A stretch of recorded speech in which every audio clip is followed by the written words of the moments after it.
SCP-131, the iPods. Object Class, Safe.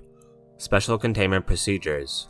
No special safety procedures are to be taken with SCP-131-A and SCP-131-B. They are free to travel about Site-19 so long as they do not attempt to enter any restricted areas or attempt to leave the facility. Casual contact with the subjects is permitted, but it is recommended that such contact be kept to a minimum to prevent the creatures from forming an attachment to personnel. Hourly tabs are to be kept on subjects at all times. Failure to account for their presences at these times constitutes a Level 1 lockdown situation. Any report of abuse or mistreatment of the subjects will result in a harsh reprimand. Description: SCP-131-A and SCP-131-B, affectionately nicknamed the iPods by personnel, are a pair of teardrop-shaped creatures roughly 30 centimeters or 1 foot in height, with a single blue eye in the middle of their bodies. SCP-131-A is a burnt orange in color, while SCP-131-B is a mustard yellow. At the base of each creature is a wheel-like protrusion which allows for locomotion, suggesting that the creatures may be biomechanical in origin. The subjects can move surprisingly fast, covering over 60 meters or 200 feet in a matter of seconds. The subjects, however, lack a braking system, which has led to some rather spectacular, if not overly amusing, mishaps involving the creatures.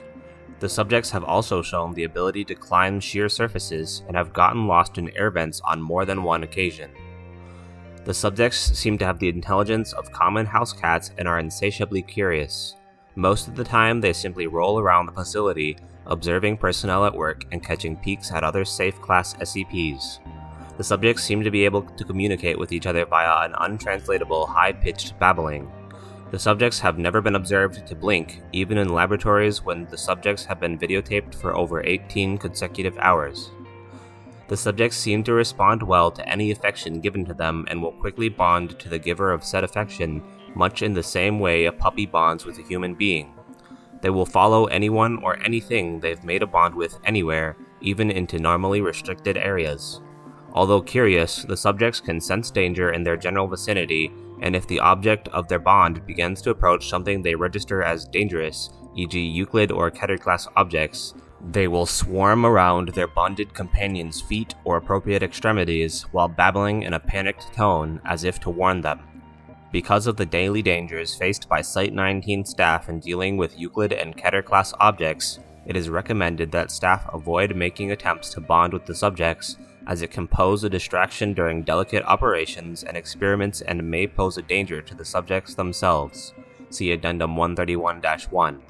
If the subjects are ignored by their bonded target long enough, they will eventually lose interest and return to their normal activities. It should be noted that the subjects require no real care or maintenance from the site staff. They do not eat, leave droppings, or even sleep. It would seem that the only sustenance they require is visual stimulation, although this requires further study to verify. Subjects SCP-131-A and SCP-131-B were found in a cornfield outside in the year 19. They were promptly transported to Site-19 via and were then downgraded to Safe Class and given free rein across the site once it became clear that they were not broadcasting what they saw to any hostile foreign powers. Addendum 131-1. During an incident that took place on the subjects followed one of the cleaning staff on routine cleaning of the container of SCP-173. After their normal attempts to warn the cleaner of the danger were ignored, the creatures rushed into the container in front of him and the other two personnel on duty. Once inside, the staff members observed the subjects sitting in front of SCP-173 and watching it intently, as if aware that it could only move if unobserved. The cleaners ignored the presence of the subjects and continued with the bi-weekly cleaning as per standard procedures.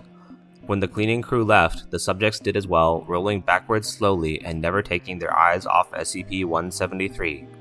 Current applications of SCP-131-A and SCP-131-B as wardens for SCP-173, and perhaps other SCPs which require constant observation, such as SCP-689, are being considered.